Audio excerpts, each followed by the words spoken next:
نبی کریم علیہ السلام نے فرمایا، بخاری مسلم میں فرمایا، 7 ہلاک کرنے والی چیزوں سے بچنا، اگر ان میں تم چلے گئے تو ہلاک ہو جاؤ گے۔ 7 چیزیں ہیں جو تمہیں ہلاک کر دیں۔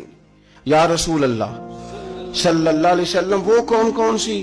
تو حضور نے فرمایا، اللہ کے ساتھ شریک نہ کرنا، ہلاک ہو جاؤ گے۔ دوسرا نبی پاک صلی اللہ علیہ وسلم نے فرمایا، جادو نہ کرنا، ہلاک ہو جاؤ گے، ہلاک۔ اور یار جسے حضور فرما رہے ہیں ہلاک ہو جائے گا، وہ بچے گا؟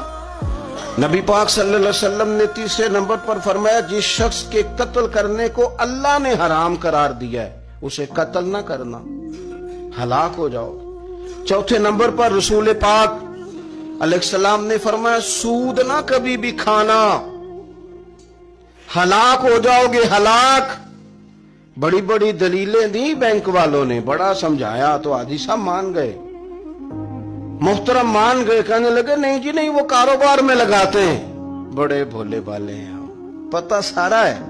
اور دیکھو سب کاموں کے باوجود مستقل بینکوں میں پیسے اس اکاؤنٹ میں رکھے ہوئے ہیں جہاں سے مستقل سود آتا ہے۔ حضور نے فرمایا نہ کرنا یہ کام۔ تو کہتے میں سود پہ پیسے لے کے کاروبار چمکاؤں گا، تیرے نبی پاک نے تو فرمایا تو ہلاک ہو جائے گا۔ تو کہتا میں میل لگاؤں گا، حضور نے تو فرمایا ہلاکت ہے۔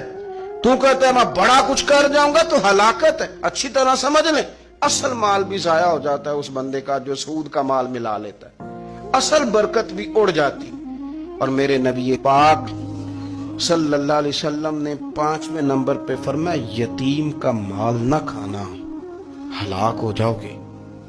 اور پھر 6 نمبر پر نبی پاک علیہ السلام نے فرمایا، کفر سے جہاد ہو رہا ہو تو کبھی پیٹ پھیر کے بھاگنا نہ، ہلاک ہو جاؤ گے۔ اور 7ویں نمبر پر اللہ کے رسول نے فرمایا، بے قصور اور بے گناہ عورت پر تہمت نہ لگانا، بلا وجہ بہو کے کھاتے نہ کچھ ڈال دینا۔ یہ 7 وہ چیزیں ہیں جو ہلاک کر دیں گے۔